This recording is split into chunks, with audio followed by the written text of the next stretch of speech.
Ito yung coffee creamer na masarap. Na milk siya. Vanilla coffee creamer. Hindi ko kasi, hinahanap ko kasi siya in a way of sense na masakit kasi sa tiyan yung powder. Tsaka nakakaano siya, nakakauyam. Ito siya. Taran! Coffee creamer milk.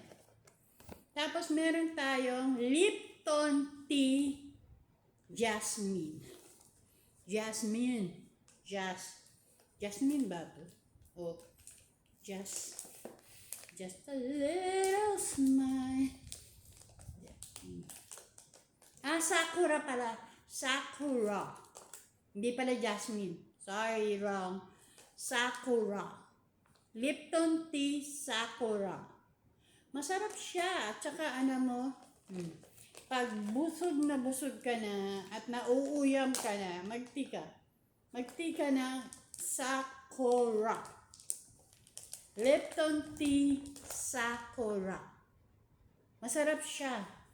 I tried this one, Sakura. Lipton Tea Sakura. Tapos meron tayong Quick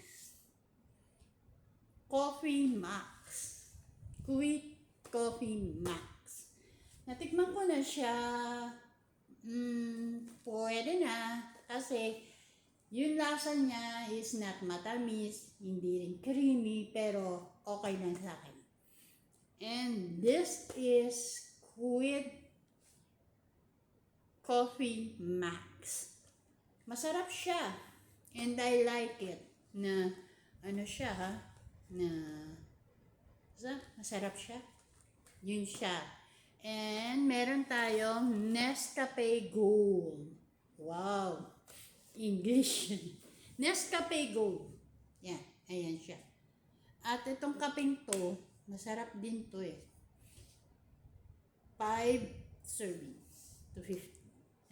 50. Yan. Itong Nescafe Gold, masarap siya.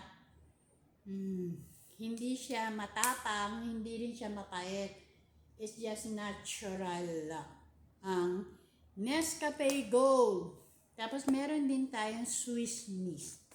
Swiss Miss. Kumbaga, tsokolate na, nalagyan mo lang na mainit na tubig. Tapos meron ka ng cocoa chocolate na may marshmallow. Swiss Miss. My favorite, Swiss Miss. At saka, hindi siya nakakatap.